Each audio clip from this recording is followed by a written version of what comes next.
invested.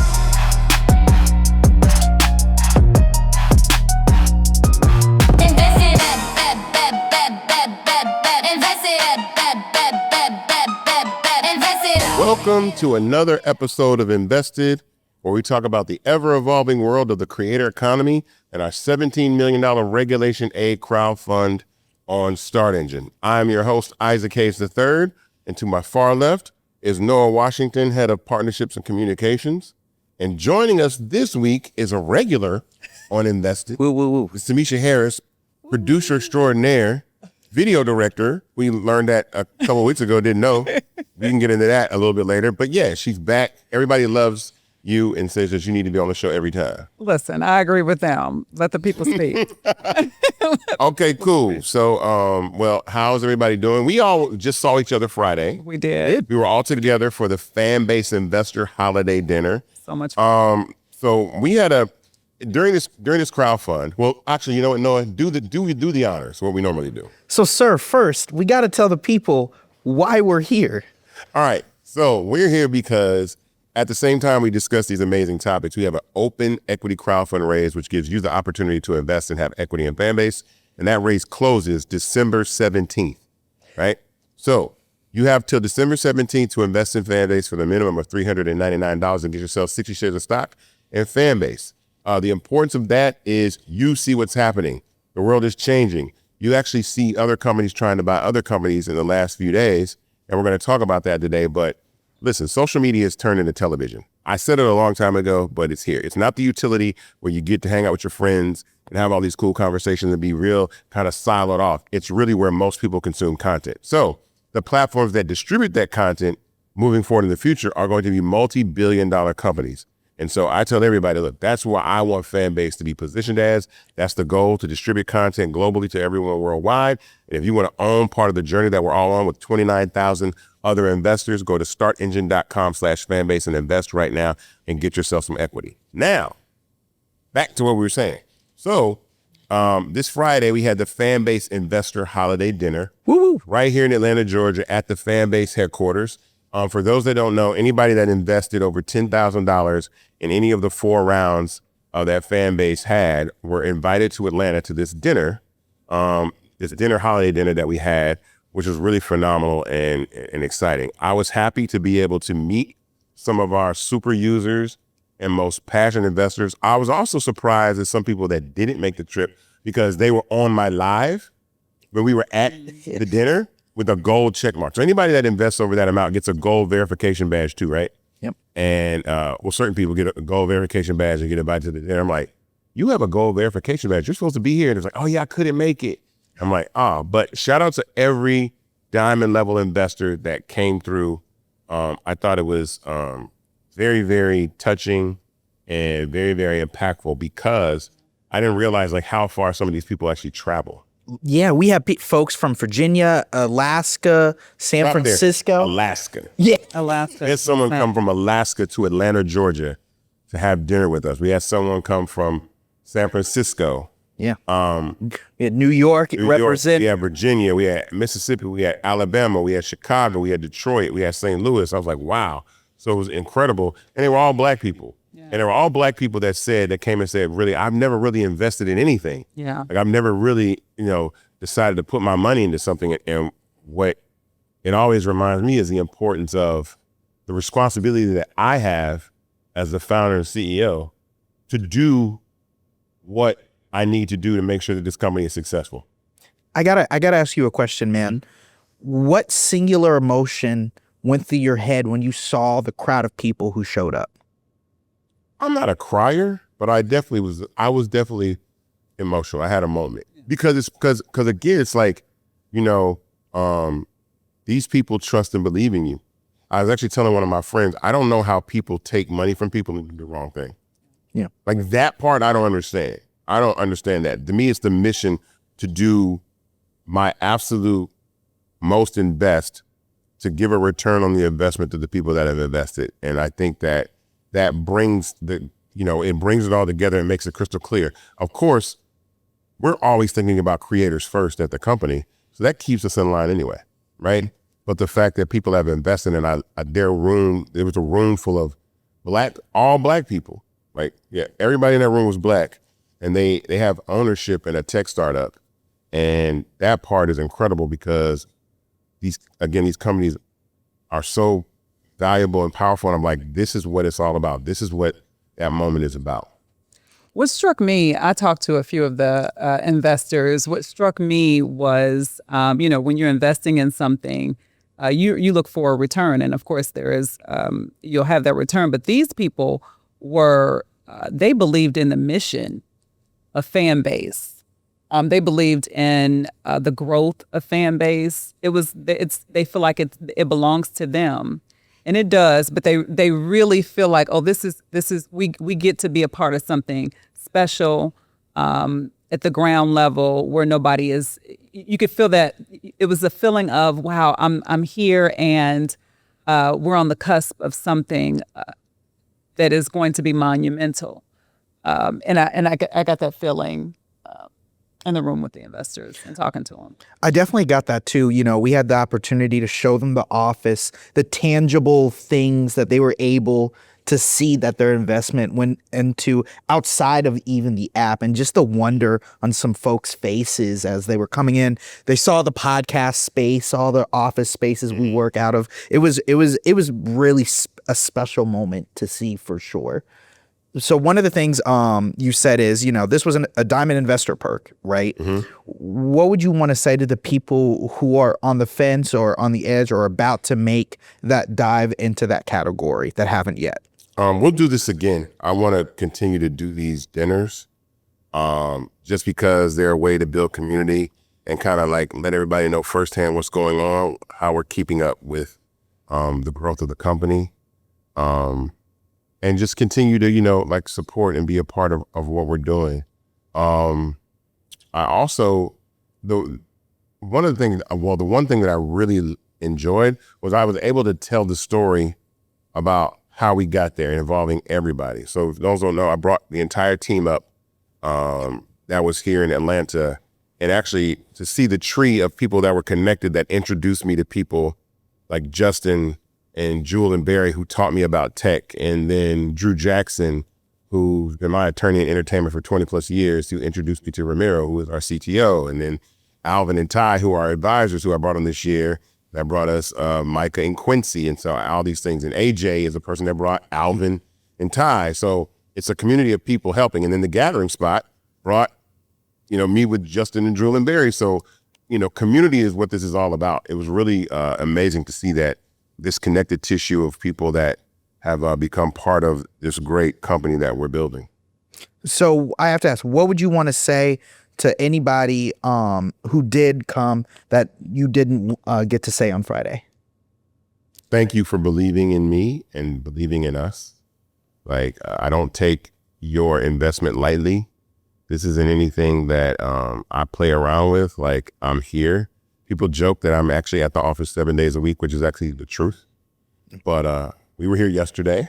Yeah. Well, we were here. We're here today. We're always working, and that keeps my drive. But I love what I do, so it's not a job, but it gives me an extra bit of gasoline to know that all these people that came to Atlanta were good, and the food was great. We got to eat really good. We got to talk. I got to go around and actually, talk to every investor that was there, and thank them. We had conversations about the app and things that they were interested in, learning about microdramas, learning about a lot of stuff, the algorithm, a lot of things that we were doing. I love the fact we got to introduce him to Quincy, who's helped train the algorithm, because algorithms can have bias against Black people. There's a Black man that's training an algorithm to make sure that doesn't happen with Black culture and Black people. It was great. And he was killing it at such a young age. Oh yeah, because you're no longer the baby. I'm no longer. That's right. Noah used to be the youngest when we first started, and I gave a message. This is an important message to people, and I said this to people in the room, and I'll say this to everybody. So Noah was working with me before Fanbase existed, and the reason that I wanted to bring Noah along to work at Fanbase is because he showed up every day, and that's the type of energy that doesn't necessarily exist in today's culture. I think a lot of the younger generation look at jobs as like it's a 9 to 5, and at 5 or 6 I'm gone and I'm not thinking about this for the rest of the day. to the mall. And that's not how you really get ahead. Showing up is really a big part. And I recognize that about Noah. Thank you, man. And even Solomon, who we mentioned, the late Solomon, who you guys would show up. And that is so important, just about being part of a team and building. Like, apps don't sleep. And so you're not going to build a successful startup if you clock out at 6 o'clock and then think that that's it. Or the weekends is like, things don't happen on the weekend. We were here, on the weekend, and that's just how it works. So Noah is he's no longer the baby, but he was probably 21 when we first started. And now, you're grown now. So, I'm a grown man with a beard. yeah, somewhat. 20% of the beard down here. Hey, we don't have to get into statistics. Yeah. But what's the saying, right? If you love what you do, you never work a day in your life. Absolutely. So, all right, sir. So with that being said, man, I think we're ready for our first big topic. Sure, let's get into it. So before we do, man, we got to remind the people why we're here. You have just about 9 days to invest in Fanbase. Go to startengine.com/fanbase to invest.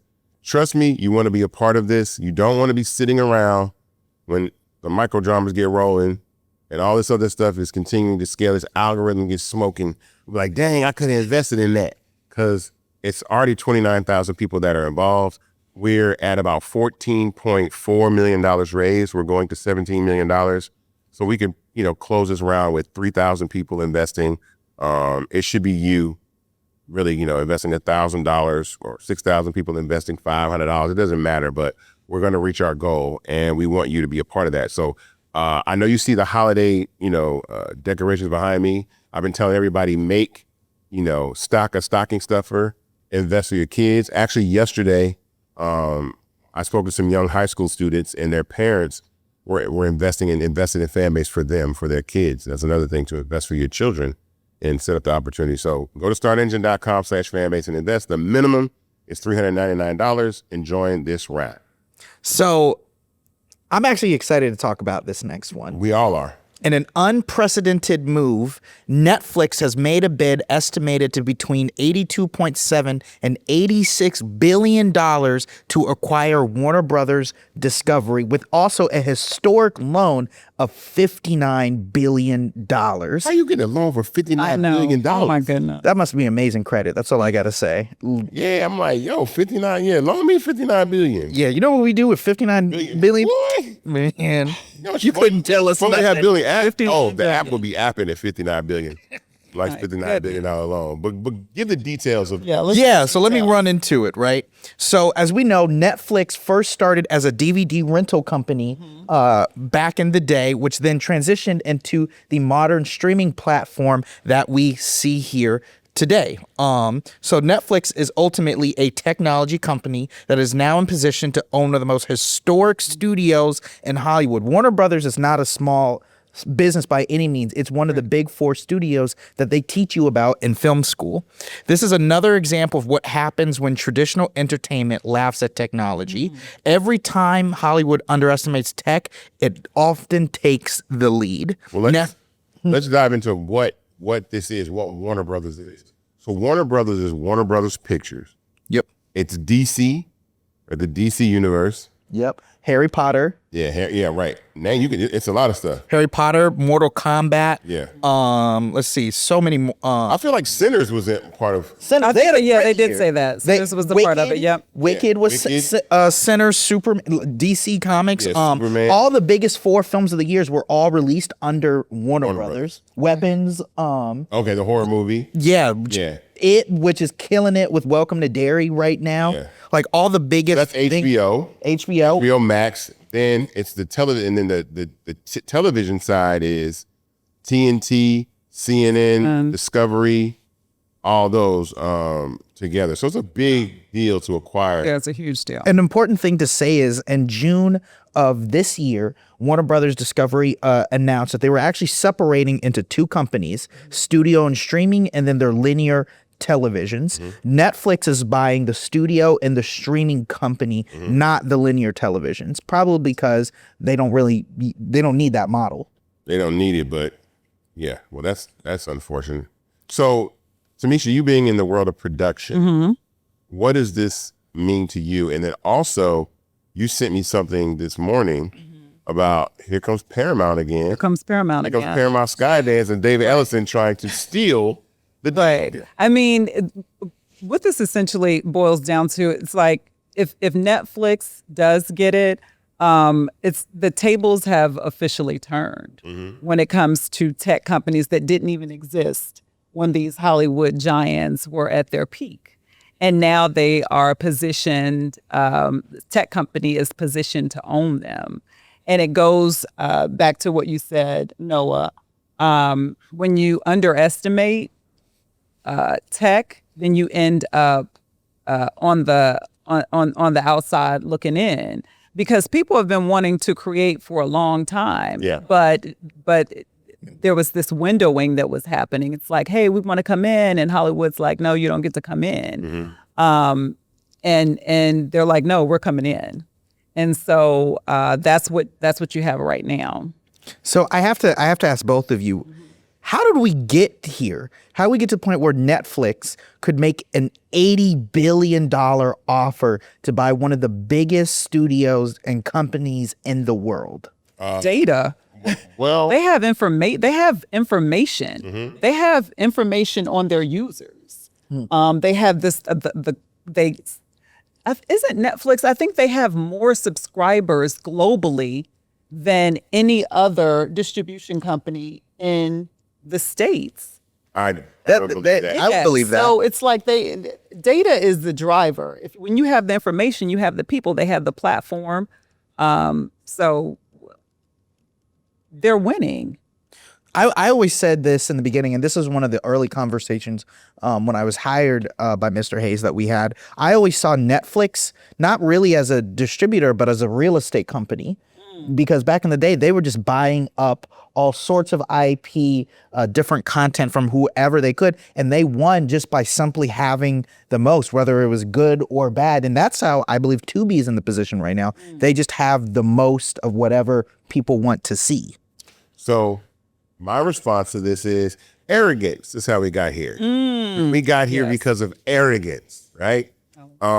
As I've said multiple times before, every time you underestimate technology, entertainment underestimates technology, y'all get y'all ass whooped. Right. And now Hollywood is freaking out that the guys that sold DVDs through the mail and little envelopes are buying one of the largest legacy studios ever. And it points to the fact that like technology is always going to reign supreme. This is why I built Fanbase. If I'm being candid, I said when I built this that all media is going to be consumed through large social networks. So even this Netflix acquisition, granted, I still think it's going to have to move towards people being in some sort of community environment to experience that content. But what it says is it signals the death of linear TV, right? It's really like, 1 foot in, 1 foot out of the grave, as they say. Totally. Because of a couple of things. One, I always look at like whatever you're watching this on right now, it's probably not sitting on a wall, and it's probably doesn't require you to be in front of it at a particular time.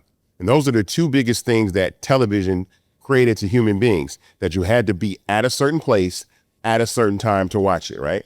Now, this is the certain place, and I can watch it anytime. Right? Absolutely. So that changes everything. And so the idea of what we think about media and television is changing. And I think that's why Hollywood is upset, because you have amazing directors like James Cameron saying, oh my God, well, what does this mean for theaters? Well, theaters might just be something that needs to go away.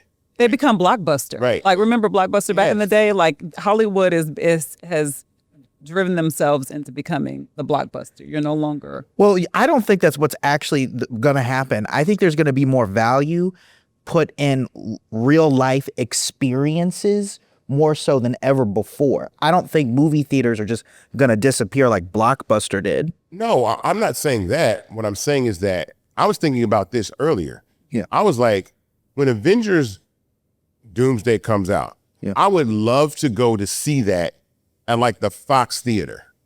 Yeah. With like really like that. But just going to the movies That's not really what we're gonna do. If it's gonna be Wicked, if it's going to be Superman, if it's going to be Avengers Doomsday, if it's gonna be something really big and powerful. Or the new Michael Jackson movie is supposed to be coming out. Yeah. I think that movies will become events. Like it's like going to the opera. Like it'd be like going to the opera to see a show, and you'll go with your family and you'll go for that very intimate personal experience. But I think the average person is not going to do that because ticket prices are $24 a ticket for 4 or 5 people, $100. There's going to be parts of us that want to do that, but technology is just changing the way that we look at this. And again, like I was saying this before, I have somewhere in my possession, I have the envelope that Netflix used to use to send you DVDs. And when I started Fanbase, I kept that because I was like, your first idea, Isaac, is not going to be your best idea. That's good. I remember that Netflix went from that to a button on your remote control, to a studio that streams movies all the time, and now is acquiring Warner Brothers or attempted to acquire Warner Brothers in that way. And that's the arrogance of the television and film sector. And I'm like, look, guys, this is where the puck is going. And I am a bit concerned that it is a streaming company, and will those movies still make it to the theaters? Because people are still, I think that's what Hollywood is worried about. But Hollywood, you had your chance. Yeah, you had your chance. Hollywood had the chance Hollywood could have acquired Netflix, right? Hollywood could have acquired Netflix a long time ago.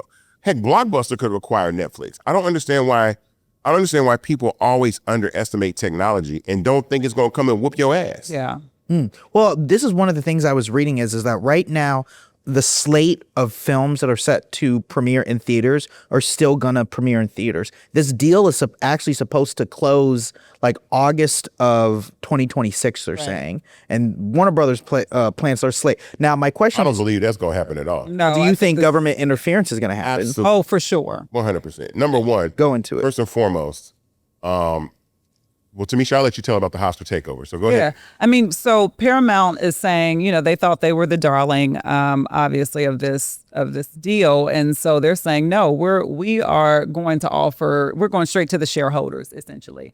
And we're going to put the deal on the table for them. And we're going to offer $30 cash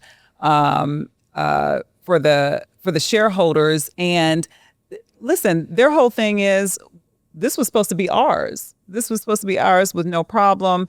And this is going to be a long fight. It may take more than, definitely next year. I think this is going to take years. Yeah, they're going to be fighting in court. Yeah, they're going to be fighting in court for sure. They're going to be fighting over this. Well, I'll say this. Added to the fact, let's lay the groundwork of what Paramount Skydance is. That's David Ellison. Yeah, David. Larry Ellison's son, who just acquired TikTok. So now, remember you had people getting frustrated saying that Netflix buying Warner Brothers was a monopoly. But Paramount, Skydance buying Warner Brothers is an even bigger monopoly. That's an even bigger monopoly. Because Paramount has CBS already. Right? And it's they what we have talked Comedy about. Central. They have they're sunsetting MTV, but they have VH1, BET. Now they would have CNN, TNT. Yeah. They'd have Warner Brothers Pictures. And Trump is part of the deal. Right. The Saudis are part of the deal. And the big deal is, if Paramount gets it, now we go back into what we've been talking about for months, which is this government-run media. Yeah. Because now you've got this influence of the administration if Paramount gets it, which gives no scenario. That's the whole point. plan in the first place. They were trying They're trying to buy this thing so they can censor people. I saw Deadline. I commented on the Deadline post today and got a lot of comments and responses back. All they want to do is buy this because Trump is part of the deal. Donald Trump was part of the Paramount deal to acquire Warner Brothers. So he's salivating because he gets that. He gets to fire everybody at CNN. He gets to fire Abby Phillip and all these people. He gets to, send everybody packing and turn it into another propaganda machine. And that's the bigger danger. Huge danger. I definitely do not want Paramount to have that because that's too much power. They'll own like 90%, 80% of all. Oh, for sure. And that it not just, but even the local stations. Yeah. That looks like your local stations. This is what we've been talking about for months. Yeah, that's the big play. Yeah, that's the big The big play is a takeover to do that. So Netflix having it is one transition. And it's a transition that looks more like what the future looks like. Right. The other one is, let's be a propaganda engine for, everybody. So now, and it's just expanding the old guard. Yeah. It's just more of the same, but just bigger. yeah. Do you think the future for, we'll just call them IP machines, lies in tech companies owning them? My greatest example is, and we've talked about this for years now, is I firmly believe that there will be a day where Apple buys Disney. Do you think that's what the future looks like for all Hollywood studios? Yeah, I think the transition from analog to digital is the writing's on the wall, because you gotta, so a couple of years ago, when we used to have pitch decks and we used to send them out to prospective partners and stuff like that, I made one for the Kardashians. In that pitch deck, I showed how the older form of television was broadcast media. So we had Comcast, DirecTV, Xfinity, Dish, all those networks. I call that broadcast, right? And then we get to narrowcast media, which is the dawn of the streaming service. So that is Apple TV Plus, Hulu, Disney Plus, Netflix, Prime Video, right? The next step beyond that is subscribing directly to individuals, right? So instead of subscribing to Netflix, right? And I say this all the time. If you have a Netflix, I'm gonna ask you this question. If you have a Netflix account right now, right? Ask yourself this question. How much do you pay for Netflix a month? Probably $24 a month, right? We'll say that. Yeah. Right. How many shows do you watch on Netflix? If it's under 10, then you're paying $24 a month to watch 10 shows of the 30,000 or 40,000 that they have, right? So imagine if you could chop that up and say, I want to subscribe to just this show.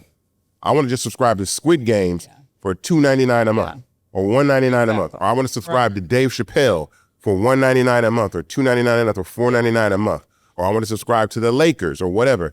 That's where the next place this is going. So even if Netflix buys these big studios, it's going to shrink down even further, that it's going to be democratized distribution of content where people are subscribing directly to individuals. So that's why you have Chick-fil-A has created a studio to create content. Yep. That's why you have Dick's Sporting Goods has created a studio to create content. If you are a brand, you ain't got to listen to me now, but if you're Nike, McDonald's, Coca-Cola, you should be making a content studio and turning yourself into your own paid subscription service. But what you don't do is don't put it on Apple TV, right? Don't put it on that. Put it on Fanbase. Because again, everybody's going to be building community, because television is now us watching content and DMing it to one another like TV Guide. So I know what to send Tamisha. If it's me and Tamisha send each other news, we send you funny stuff. You and Andy, we're going to send each other crazy videos. You know who to send your content to. That's the new form of TV Guide. That's what I was explaining to the kids last night. I was like, that's the new TV Guide. New TV Guide is what you DM your friends. I have to ask a question. How many of those high schoolers knew what TV Guide was? None. Okay. None knew what TV Guide was. They knew the guide that you used to watch on your They knew the guide that you used to watch on when you press the remote and guide, and menu would pop up. That version. Yeah. They know that version, but they didn't know it was a magazine that you actually used to look at. And that's so how impactful, how different is that for you? Where do you watch programming? Where do you watch? I'm gonna ask both of you, where do you majorly watch your content? So social media. So you watch most of your content? I watch, on phone. like if, for instance, for sure on my phone. But if social media had distribution of, which is what is definitely about to happen, but if social media had movies and just docuseries, I would not leave the app, because there would be no reason to. Correct. So because they have the opportunity, which is what we're doing here at Fanbase, have the opportunity to have a unique customer relationship like no other. Right. We could put content, movies, docuseries, podcasts, all on a social media app, full episodes on a social media app. What would be the reason to go to Netflix? What would be the reason to go to any other platform? There is no other reason. And I can go and send my friend, send them that show. And then we can, even like on Fanbase, you can watch it together. And it's like this is your home for entertainment. So there's no reason to leave. That's the reason why I made watch parties. So it's like, we can watch this together. And we started with YouTube, but I said in the future, imagine being able to take a movie from Netflix and watch it with your friends together. Now the TV is going to be the optional. If I want to throw it up on the screen in my house, and I can throw it up on the big screen in my house. But the goal, the idea was like, oh, okay, that's optional. Cause I don't use I play Call of Duty on my TV. Yeah. Well, I need to be able to see, like, you know what I'm saying? Like kind of a little bit more, but other than that, I can, as long as the sound is good, I can watch something on my laptop. I can watch, something on my phone. What about you? Where do you watch? So it is my phone, but I actually do the exact opposite of what you just said. I will like cast it to my TV and like, be scrolling on my phone at the same time. So primarily my phone though. Yeah, that's the point. The TV is the accessory. It's the accompaniment to consuming media. Yeah. Because mobile and not being restrained to a time constraint makes it severely impactful. What other questions you got? I know you got a couple more questions. Yeah, so what can everyday investors take from watching a tech company dominate This legacy industry company. Investing in Fanbase, because I told y'all. No, but for real, like, just what I'm saying is that you, like, think about this. Just imagine the future of social media, but when you log into your Fanbase page, right, your Fanbase profile, you can listen to a podcast. Yeah. You can watch a TV show. You can still post content to your friends. You can take that content and DM it to somebody, or DM them a show or a movie, or watch it together, or chat about it underneath the comments while the movie is playing. Like, that is the whole reason I said that I built Fanbase to consume all media. I wanted it to be like the Unicron of media. If you know what the Transformers are, like, I want to consume all media. So I want everything inside of Fanbase in the future. And I think people are going to want that. They're not going to want to keep hopping from app to app to app. Yeah. So if I want to go live, I go live. If I want to watch something, I watch something. I want to post my own stuff, I post my own stuff. Because everybody is a television network now. That's the thing. That's what I want everyday investors to take away from this. I want everyday investors to know that when you're investing in Fanbase, you're investing in a platform that allows every single person to be Netflix. And that is the future of media, is that every person is Netflix. So at any given moment, you can be the reporter that breaks the story. Yeah. At any moment, you can be the star of the microdrama. At any moment, you're the person that can create the TV show or the movie in your house. You know what I'm saying? And become a global phenomenon just based off the ability to distribute content globally, instantaneously, without all these barriers. I mean, as an investor, the writing is on the wall with Fanbase. There's no way you can look at Fanbase and say, and not say this company has growth potential out of this world. We already have social media. That's huge there. And then the distribution of content, then being able to watch it with your friends, and you're still on social media, so you don't have to leave this app. It's everything you could possibly want. There's no way an investor could look at this and not say, oh, I gotta. Yeah, you can't. And let me jump in and say this too. And I don't think we said this enough, because a lot of times when you have meetings with, let's say, VCs, I've heard someone ask the question, well, what is the big thing that Fanbase has that other apps had? And I'm like, okay, let me explain this to you. We've peaked at functionality. The same way I think we peaked at smartphones. I don't think these things are going to get thinner or smarter or I don't think there's a new feature that comes out. I don't think there's anything left that you can do with a smartphone. I think we've ideated. I think they can have more storage, and they can move faster, and the camera can get better. That's about it. And the microphone can get better. Other than that, so it's not like, I don't think anybody's going to create another social media platform where it's like stories was one thing, or live was another thing, or audio chat is another thing, or short form video, or long. I think all those ideations I think we've maxed out on those. Yeah. So I didn't build Fanbase to bring another unique set of features. I built Fanbase to bring all those features together under one roof and combine them with community.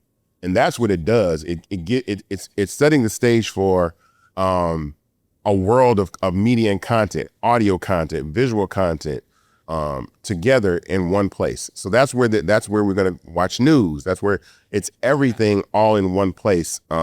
So I know a lot of times I've heard people say, like, well, what's the big differentiator? The differentiator between Fanbase is it's media in one community, multimedia, with subscription capability and the ability for people to monetize and make revenue by the individual person. Yeah. And that's the reason. Yeah. Creator forward, for sure. Yeah. You just made me think of a great marketing tagline Okay. that I'm going to work out. All right, cool. On the spot, this is what we do. We work live in real time as Noah's typing away, but go ahead. So I'm going to save that one for another day. Okay. You guys might see it soon. All right. But we're going to go a little bit over time with this. But my next one is, how does this impact the creators who work with these studios? Well, I think old Hollywood is having a problem with new Hollywood. And old Hollywood is, because I've seen this. I didn't even know this was a thing, but they were saying that like being a movie star is no longer the thing that gets people to come to the theaters. Yeah. Like you can't put The Rock in a movie and everybody's going to show up anymore. Yeah. You can't put Will Smith in a movie. You can't put, a big star in a movie. I mean, because I think even with the younger stars like Sydney Sweeney, I think she had a movie that bombed. Well, her thing was a little different. Where? Her reason that her film bombed was because people all weren't her working films with have her. bombed. Well, yeah. The Spider Web, the Madam Spider, like all her movies. Well, this latest one there was a hype Handmaiden, I know, and then she messed it up. I understand that, but even the boxing movie, and all of her movies have bombed, and it's like there isn't that box office draw anymore because I think storytelling is really the more important part. I mean, I love Michael B. Jordan as an actor, but the story that Ryan Coogler wrote is what made me to go see Sinners. Yeah, it's the story that makes you want to go see the film. It's no longer the actor. I can appreciate great actors in great roles, but it's the storytelling that I think people are interested in. And so I think all Hollywood has just got a problem on their hands because, especially when you get into this microdrama space, these microdramas are getting 300 and 400 million views. Again, this shout out to Country Wayne, because I think we talked about this on one of the other episodes, that in 30 days, I don't know, no, Tamisha didn't hear this. In 30 days, Country Wayne posted how many views he got on Facebook in a 30-day period, just in 1 month. Yeah. How many views do you think he got? In 1 month? All his, in his videos. Over 1 million. Take another guess. think bigger. Think bigger. How many videos are we talking about? He posts a video every 20 minutes. Wow. Okay. So maybe 30 million? 1 billion. Absolutely not. 100%. He showed that he made, it was like 998 million views in 1 month, or just on Facebook alone. Wow. These videos are getting 1 billion views a month. That's insane. Yes, we know, but that's my point, because you can't. So Country Wayne, like people being in country, like my sister's friend, shout out to Che, he's in Country Wayne skits. Women be coming up to him, mad at him, like he really the villain in the story. Wow. That's what I'm saying. It's like the restraint of having to be in front of a screen at a particular time changes the amount of people that can see you now. Right. So it's like, okay, great. Your movie's in 7,000 theaters. My movie's on 1 billion phones. Right. Absolutely. It's too late. Your movie's in. I know you're on 7,500 screens. Right. Okay, my movie is on 1 billion phones. Right. I beat you. Yep. Just by sheer convenience. And that's the thing about it. The new star. Global reach. Yeah. It's instantaneous global reach. It's instantaneous. So whoever owns the infrastructure of the platforms that distribute this content are going to be multi-billion-dollar companies. And it's direct audiences. Yeah. Audiences want to be able to touch the people. They want to be able to touch the cast and talk to them and all those things. Hollywood, it's that windowing. So Hollywood doesn't have that advantage. Yeah. They just don't. I think, because I remember, and this is kind of what I like about this era.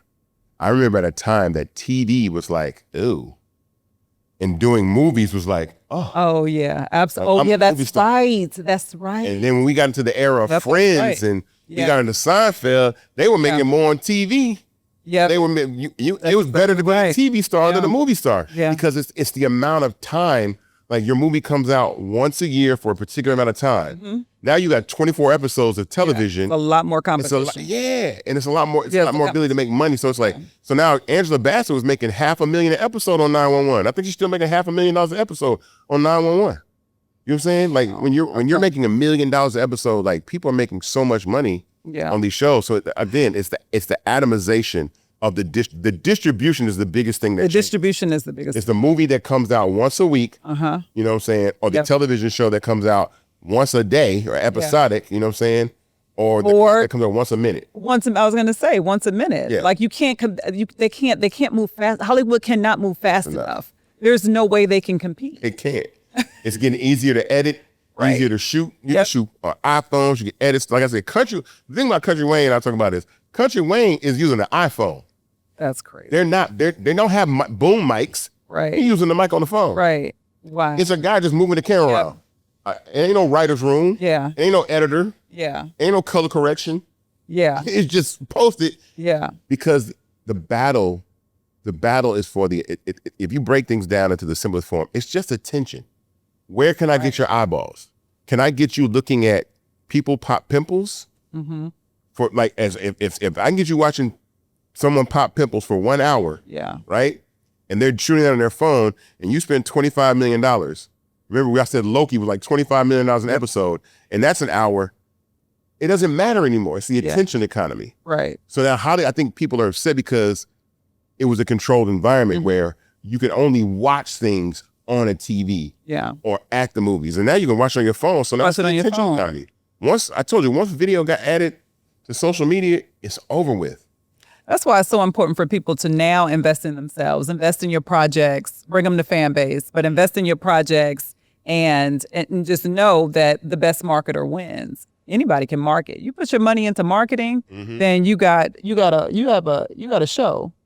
100%. Put your money into marketing, you got a show. So just what you said earlier about creators and them creating on Fanbase and them investing into themselves and into their projects. That's the smartest thing to do right now. You are your own TV distribution platform. Hands Yeah, down. yeah, you're your Absolutely. own TV distribution platform. So with that being said, I think it's time for us to move into the soon-to-be controversial segment of this episode. Yeah, let's do it. But before we do that, let the people know why we're here. We're here because our raise closes in 9 days. Go to startengine.com/fanbase to invest. Get equity. Fanbase is a next generation social app that is centered around media monetization, community, and the social economy. And so you can go to startengine.com/fanbase to invest. The minimum is $399. We're raising $17 million. We're at about $14.4 million. Tap in, invest.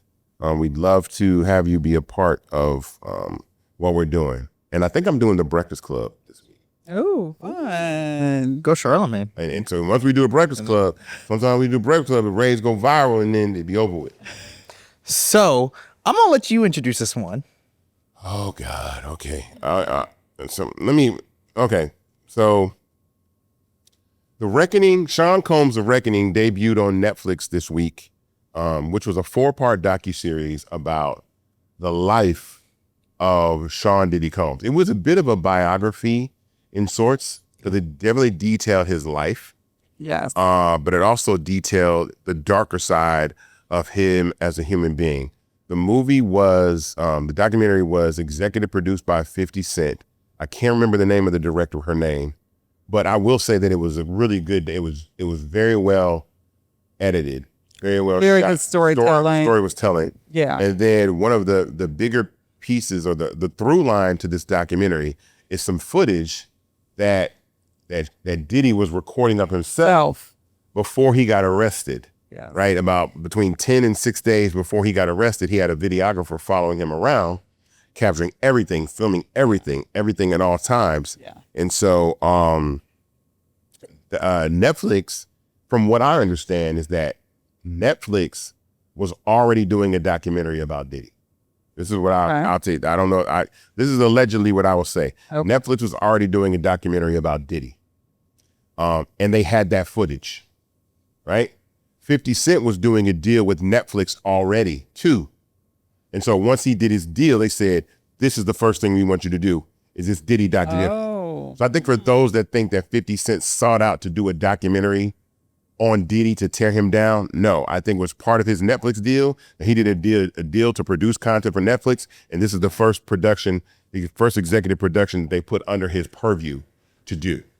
That's interesting because it seems like as soon as this started, 50 was talking about him wanting to do a movie. documentary. Yeah, it's like, I'm like, absolutely. stop doing a documentary on the right. Right. You really think that's what happened? Yeah, I think he went out as a pure-blooded hater. And Really? dude, he went on ABC knowing that that's one of the only channels that airs and that prisoners are allowed to watch in prison. Yeah. Just so he could make sure Diddy watched it. Well, so what I'll say is the documentary is not only about Diddy or Sean Combs, but it also raises questions about the entertainment industry, the music business, and the systems that allow certain behavior to go unchecked for so long. It forces conversation about who gets protected, who gets believed, and how fame can mask harm until the truth starts to surface.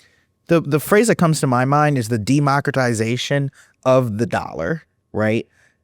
What I mean by that is because the music industry was so limited and there's so many channels you had to go through, you didn't have the opportunity to earn money as a musician. So if you have P. Diddy as one of the only lanes to do so, you're not about to check him, right? But now that you're saying that if he's the one that can get your record out, and you're gonna do whatever. You're going to do whatever he wants. But now that we have a Spotify, we have all these, not Spotify, I'm sorry, what's the music sharing app? SoundCloud. Now that we have SoundCloud, YouTube, and all these other places, social media. Social media will push an album or a song more than anything else for the average person. Well, I think it's. I'll say this. I feel like the behaviors that were reported by the victims in the documentary were things that were happening in the 90s. Like, this isn't anything this is before MP3s.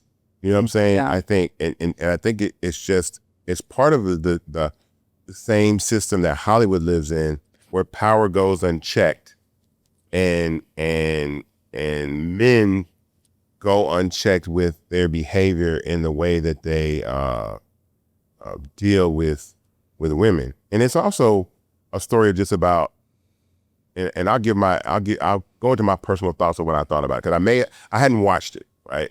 When I knew it was a subject that we were going to talk about, I watched it yesterday. So I watched all 4 parts yesterday, back to back. I just watched it. Yep. The thing that that struck me the most is it made me sad. It made me sad because I think Sean Combs, Diddy, was an amazing talent, an amazing person. Someone's hungry. The hunger that he had to become successful is the same hunger that I think anybody should have. Right, I agree. Like the willingness to run to go get Andre Harris. Is the work ethic, run absolutely, and do those things. I have those conversations right now when we talk about bringing people into the company. Like, we're a startup like that. Like, we are the tech version of Uptown Records, right? We're starting up, to be able to do that. And so his tenacity and his unwillingness to fail at becoming successful was one thing. And then that transitioned into, now you get offered the position of power, right, and how power and fame can corrupt and darken. Because he didn't smoke, he didn't drink, right, he didn't do drugs. Right. He wasn't part of any of those things. And then as things kept going on, it gets darker and darker and deeper. I think the biggest shame, before I get into my questions for the podcast, is just how he treated his mother. Yeah, those allegations. That's an alleged. So that's what I'm saying. There's a lot of that in there. And please, this is something that I'll say to anybody out there that's ever building something successful. This is taking nothing away from what anybody went through personally with Diddy. But you're never going to be able to become successful without someone. You're going to be the villain in somebody's story. Yeah. No matter what you do. It doesn't matter. You could be an angel and you're still going to be the villain in somebody's story. And so some of the things that I heard in that documentary were a little like, okay, you got, like, the women I feel like had real legitimate claims. Even when I saw the part about Kalina and she was like, well, why did you she kind of supported Diddy, in a sense, in that situation. Because she said, I have a custody situation going on. I can't be out here riding hard for Diddy when I'm trying to get my kids. Oh, all the problems he's got, that might ruin my chance to get my kids. Right. But I also thought it was equally telling that she needed $5,000 to try to get her kids. And he didn't Didn't have $5,000. Yeah. But when he when her, he needed her, he was like, "Yo, I yeah, need you." I need you calling her sis and everything. I'm like, 5,000. You can't give Yeah. her 5 G's, dog. Yeah. You're like damn near a billionaire, which is really weird to me. But they said that people said that he liked to see you suffer while he yeah, they said that had money. he had. I don't. That's just weird. I ain't got no time. That's weird. Yeah. That's just. Well, I want everybody to ball. I don't care. Yeah. At the end of the day, we can all go home to mansions. I don't give a Yeah. shit. Like it don't matter to me. So my question is, how does this documentary change our perception of fame and the responsibility that comes with it? It doesn't change anything. What it does is it tells people that I've always said, which is the person, whoever you are in private, be that person in public. Yeah. Because it's gonna come out. Be that whoever the person you are in private. So if you do drugs, but you are a preacher, just come out and say I'm a preacher that does drugs. Yeah. Because you're not gonna be able to live this double life anymore. Those demons or those secrets are going to come out. As I said, for me, like for me, what I said was, as soon as and again, I came from the music business into technology, but I also knew the perception of we also grow and we change. So some of the things that I might have said when I was a record producer, I wouldn't say now as a tech founder. Right. So the first thing I did, I tell everybody, I deleted my Twitter. I tell you, go to tweet deleter. Shout out, this is not a plug, but I'm like, yo, tweet deleter. Like, delete it. Because in the past couple of weeks, we've had some celebrities' tweets come back from 10, 15, 20 years ago, things that they said. But I think it just speaks to the fact that we're moving into this age of the truth coming out. And some truths are like, all right, cool. If you're gay, then it's okay to be gay. Yeah. But you can't be anti-gay but gay. You know, you can't be the Republican politician that scolds LGBTQ rights, but then you're on Grindr. It's just it ain't gonna work out good for you. It's not gonna pop off well for you. So I think it's really changing the way that I think Hollywood got away with a lot. Right. And one thing that I will say in watching this too, and this is the reason why I think the documentary didn't hit me as hard as I thought. I said, this is the truth. I said, it's probably 400 other guys like Diddy. I literally said that. Like it's 400 other. It's more than 400. 400 other documentaries that can be made about the exact same thing. Yeah, for sure. There's 400 other documentaries that can be made about just as many men and women in Hollywood and the music business as Diddy. Yeah. Absolutely they can. I said the same. I think he went a little extreme with the baby oil and all that other shit. Right. But the overstepping the bounds and the sexual harassment and all those types of things, because that was just how, that was, again, it was never right. But they were just. But it was a part of that culture, though. It was a part of American culture. Yeah, it was a thing where men used to smack women on the ass in the movies in the 80s and just crazy shit. Yeah, crazy. You know what I'm saying? Just things that like nowadays, like this is wildly inappropriate. Right. We shouldn't be having these conversations. We shouldn't be calling women toots and I'll smack you to the moon and all. Like it's like what? Like, wait, do you hear somebody nowadays call a woman a toots? No, I'm just saying, but that's what I'm saying. That's what they used to say back in the day, like in the 50s and 60s. They just those wildly inappropriate things that like in movies where like Walter Matthau or somebody will walk up and just kiss a woman in her mouth for no reason, just walk up and kiss her in the middle of Hey, what? Where you do this shit at? You do that shit now, you're getting hit in the face. You're getting your eyes gouged out with 3-inch nails. Right in your eyes, like, don't touch me. Like boundaries, people, boundaries, ladies and gentlemen. Right. But yeah, I mean, what do you think is teaching? I mean, what surprised me is you would think that he would be more refined as he got more celebrity. You think? Did he? I would think when you're in the public eye, you become more refined. What do you mean? Well, explain refined. In other words, you're watching what you do. Diddy did not watch any, like he did everybody dirty. Like everything is in the media now, so you know that it's going to get out. He could care less. I don't think that people live on that side of the game. I don't think anybody that is above the age of 45 years old lives on the side of the game that the rest of the world lives on right now. So they don't, because they're so rich and famous, they're not even that granular anymore.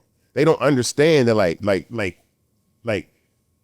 like the fact that Diddy was leaving Lil Rob voicemails like, "Hey Playboy." That was insanity. Like I'm saying, doing that, I would never. I don't leave voicemails. But that's my point. My point I ain't is no damn because nobody's leaving a voice. That's my point. He Hey didn't Playboy, care. I know it's some type of way that you feel about what you need. I wouldn't even. That's my point. You would think, okay, you know better than to leave. This is going to get out. He can send this to anybody. He was just wilding. But I'm telling you, that's old Hollywood.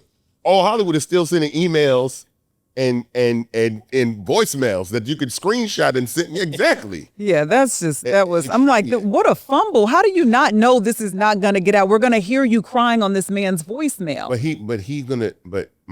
But I think that's what he did. That's what old Hollywood does. That's just old Hollywood.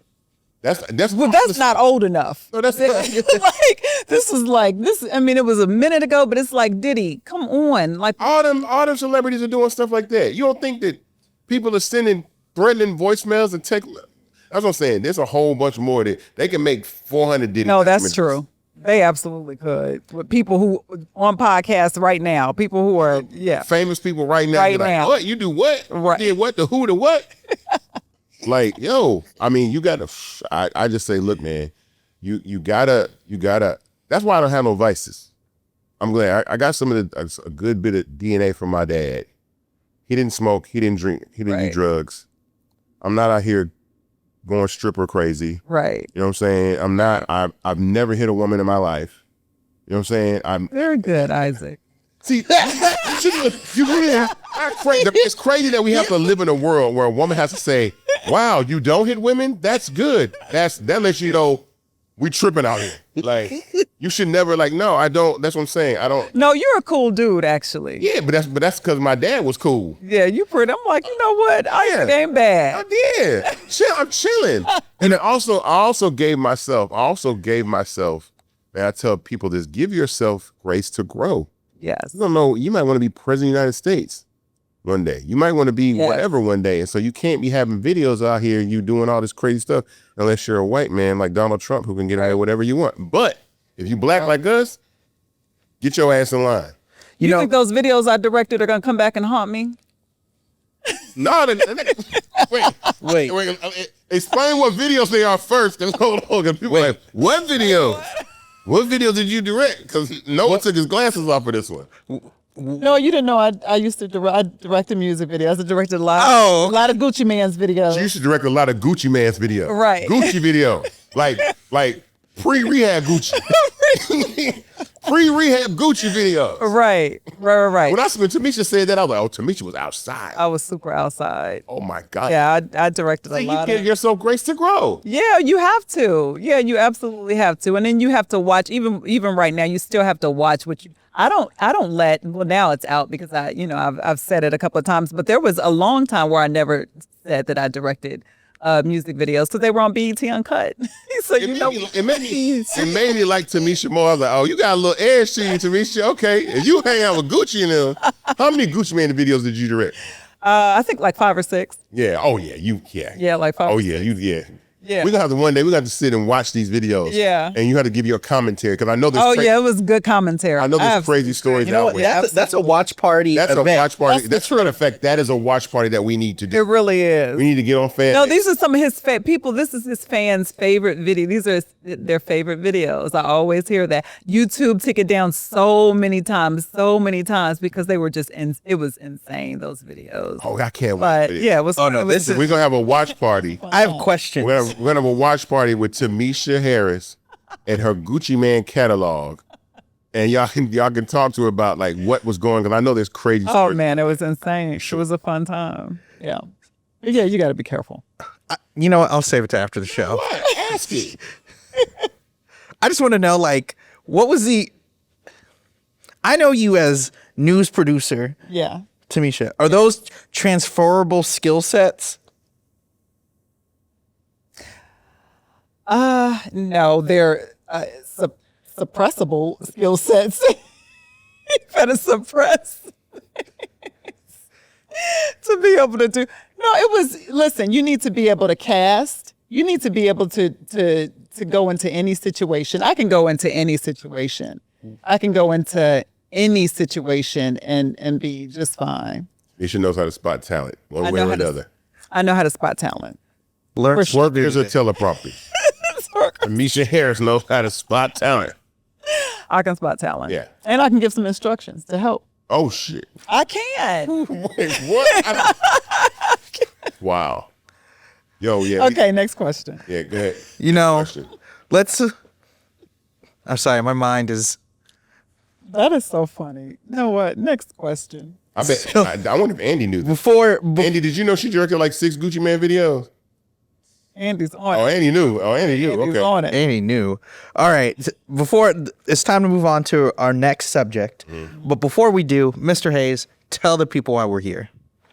We're here because we're raising $17 million for Fanbase. We're at $14.4 million. Our raise closes in like 9 days, so you better hurry up. For the holidays, you see this lovely tree behind me.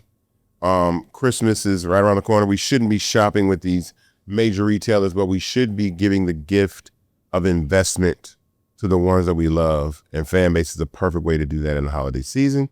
So you can go to startengine.com/Fanbase to invest. The minimum to invest is $399. That gives you 60 shares of stock in Fanbase at $665 a share. If you want to own a platform that in 2026 is going to distribute microdramas, has an all-new algorithm, has simplified the way that you post content, is refactoring flicks, is creating dark mode in 2026 that will be out, and a ton of other things, and you want to own part of the platforms that you use, then become an investor in Fanbase. Otherwise, you can buy fruitcake that no one's going to eat, or buy socks and ties and books for people that they're not going to read and use, because that's what we're doing there. That's what, you give older men for holidays. And so give your kids something that they're not going to throw in the corner of their room, 2 months from now if you bought them something expensive and they don't even like it. So Absolutely. startengine.com/Fanbase. So, sir, I think it's only appropriate for you to do this last segment open. So what I like to do all the time is when I see interesting and shocking stories of the theft of intellectual property of Black people by white corporate America, I like to highlight these. And so it's very fitting that we're at the end of the year and everybody usually at this time starts to talk about Spotify Wrapped. If you don't know what Spotify Wrapped is, every year Spotify gives you this really nice, cool visual video presentation of your personal data for the songs that you've listened to all year long. So it tells you how many songs you listen to, what your favorite artist was, what songs you listen to the most in each month, what genre you listen to the most, Right. what album you listen to the most, what your favorite artists are, all of these things. And it's become this really huge cultural phenomenon to the point that now Apple Music does it. YouTube does it. A lot of other platforms do that. They give you this year roundup of what your data looks like on these platforms. And I came across this story is that I realized that a Black woman by the name of Jewel Ham came up with Spotify Wrapped as an intern at Spotify in 2019. Wow. Before then, the Wrapped on Spotify was they sent you a link and an email said, this is what you listen to the most this year. Her internship project at Spotify, which she came up with the word Wrapped, and she has screenshots that she has screenshots of what it looked like. Right. And gave that, and she created this for Spotify. At the end of the internship, not only did they not hire Jewel, Of course they took the idea and used it. And now it is the biggest thing that people talk about on Spotify. Another example of Black innovation being stole once again. So instead of taking her and said, wait a minute, you're brilliant. We need to bring you in. We need to bring you in. Yeah. They said, okay, see you later. Thanks for this great idea. Thanks for this great idea. See you. And so I wanted to highlight that and give a shout out to Jewel Ham for being a Black woman innovator. Absolutely. One of several throughout history that have invented and created amazing things that have been stolen by people. But that's why you got to be careful of who you share your ideas and your culture with, because again, especially Black people, they will take our culture and they will steal it. One of the things that I thought was funny was because she even tweeted the first time they started doing it, she goes, I really was like laughing. I really came up with Spotify Wrapped. Wow. She's like, not only did they not hire me, they kept my idea and ran off with it. That's something for students now to think about, though, when you go into these companies as interns to actually to protect your ideas, because that can happen. You know, Mr. Hayes, I have to shout you out. I've never seen you ever take credit for anybody's idea here at Fanbase. You've never even to this day we still talk about that one ad that Meta copied us on. Yeah. No, I don't. I'm not. No, because we're a team and we're all full of amazing ideas. And like Noah was the one that came up with that idea. Like Noah was the one that says, "Hey, we need to use this song to promote screen reactions in audio rooms." And Facebook took the same song. Wow. Like cowards. Like took the same exact record to promote a video using Mark Zuckerberg. So it's like this young black man said, let's use Express Yourself by Charles Wright, right? He said use it. And then it goes from his idea wound up being used by a multi-billion-dollar corporation. Wow. Right? A multi-billion-dollar corporation to promote Mark Zuckerberg to make him look cool. We're always the source of this kind of stuff. Yeah. No, and there's tons of stories. Like it's never ending. We're always the source of it. So this is a part of a larger pattern. Black innovation is often the spark that powers entire industries, but the creators are rarely acknowledged or rewarded. Platforms profit, corporations celebrate success, but the black thinkers behind it are forgotten and erased. And now other companies copy Spotify Rap without understanding who actually built that moment. Questions? So I have to ask, sir, you coming from, you've always leaned towards hiring young talent. How, as a founder, how does this change your perception? It doesn't change my perception. We continue to hire young talent because young people have the best ideas. That's why people I get smashed all the time when I say Kai Cenat. Yeah. And academics and, the young people that create music, all that. I was like, bro, that music is trash. Well, our music was trash to our parents too. Yeah. Don't be the old guy. The one thing I loved about I listened to my Apple. I looked at my Apple year in review, my highlights. And what I love about mine is I have the year in review of a 20-something-year-old. My top artists were like Chris Brown, Summer Walker, Drake, Party Next Door, SZA. I was in it. I had 1 month where I listened to Outkast, and 1 month I listened to New Edition. But I was with the young people most of the year. Yeah. It made me feel really good. You want to know how old I am? What? You're not. Just take guesses. Oh, like what's your list like? To? Yeah, what my listening age is. 40. Oh, okay. Cause they say that on Spotify. Yeah. Oh, they have a listening age. They say based off the songs that you listen to. What's your listening age? What do you know? Oh wow, what is it, Noah? So I'm gonna pull it up. 47. No, think older. It's No probably way, like Noah. 66. Come on. No, because he listens to like my dad. I do. Listens to like my. We were jamming out to Pursuit of the Pimpmobile He last just night. played Pursuit of the goodness. Pimpmobile with my father the other day. Let's see. Wait a minute. Let's see if I can find this. It was hilarious. Spotify gave you your list. You're listening. I am 87. Absolutely not, Noah. That's I am 87. You are Listen to indeed an out of the old early soul. 80s. That's funny. Noah has the listening age of an Oh 87-year-old. God. That is crazy. What was yours in the 20s? Apple doesn't give you that. So I okay. I don't use Spotify because number one, and then they be running ads for ICE on their platform. That's another thing. Like, see, Are you serious? Are you serious? I have Spotify Pro. runs ICE ads on their platform. Oh, like, that's I just crazy. this from a black woman, and then Spotify also runs ads. Oh, yeah. For ICE. So I don't use Spotify. I use Apple Music. I've always used Apple Music. It again points out the fact that we need the nutrition facts of the products that we use. Yeah. We're in an era now that just using a product is not. You got to know who's attached to it. Right. Like I'll give you a prime example. Shout out to all the people out there that are drinking Cutwater. Do you know what Cutwater is? Water, no. What? Okay. Oh, wow. See, y'all don't know what Cutwater is. No, what is cut? It's like Well, I'm 87. It's the new.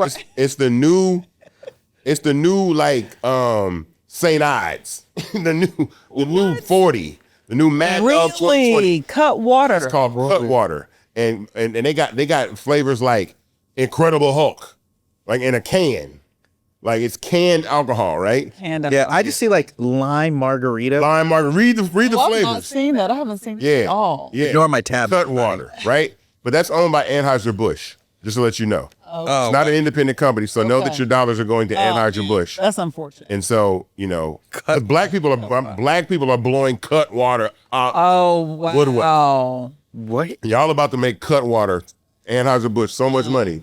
But Cutwater is, when I seen the names of these flavors, when I saw Incredible Hulk, I was like, y'all, name some other flavors. Some other flavors. Strawberry margarita. Yeah, these are just margaritas. No, they got mango margarita. Wait a minute. Cutwater flavors. flavored names. 'Cause I'm telling you, they got some wild ones. Let's see. Yeah. Tico rum Mai Tai, vodka mule. Let's see. Ranch water. Okay. All right, these aren't that crazy. Yeah, ranch water. I don't know what that is. Pineapple margarita, spicy Bloody Mary. I already said Tika, lime margarita. Tequila Paloma, peach margarita, pina colada, vodka mule. Yeah, I don't think these are as crazy, man. No. Maybe you saw some other ones because it's Cutwater, like Incredible Hulk. Incredible Hulk. Sure. Let's see. Yeah, Hennessy. Oh, they got Hennessy. Oh, You buried the lead in that one. Yeah, Cutwater, the Incredible Hulk made with Hennessy in a can. Oh, Love 69. That's I should. there we go. That's what I was There you go. Y'all about to blow that shit up. Oh yeah, this is crazy. But I wanted, again, that marketing. but I wanted to shout out, the Black innovation. And so, Jewel Ham, for those of you that have Spotify and are listening to Spotify rap, know that a Black woman created that as an internship project leaving the company. She didn't get hired. They stole her idea, and it's literally the biggest cultural moment at Spotify every year. Wow. So shout out to Jewel Ham. Shout out to Jewel Ham. Shout out to all the other Black innovators in the world. Shout out to you, Isaac. Thank you. I'm a Black innovator. I innovate. I got some good ideas. I file patents on my shit. Yeah, you got good ideas. We done filed over 20 patents for a lot of stuff we've done in Fanbase, including in-app purchase peer-to-peer subscription. People are excited about the micro dramas. Oh yeah, micro dramas, absolutely. But that ain't a patent. But some of the other things we patented, like content migration, like things that we've filed patents for shout out to being Black innovators, because they try to jack our ideas. That is why we got to own things. Yeah, that's why we got to own the infrastructure of the things we innovate. We innovate social media structure. So why do we own it? In closing, I want to say thank you guys for joining me this week. Thanks for having me. I want everybody to go to startengine.com/fanbase and invest right now. We're really only we're only like 3,500 people away. 3,500 people investing $1,000. That's a lot of money. Cool. It's too much. Cool. $500. 6,000 people investing $500 in the next 7 days.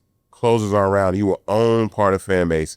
And it helps us build things faster. I want to build a lot of this stuff way more faster. If you got more money to build things faster, we can bring you products faster. And absolutely. Because I got a lot of ideas. Yeah. Tamisha got a lot of ideas. Tamisha be ready to beat my ass.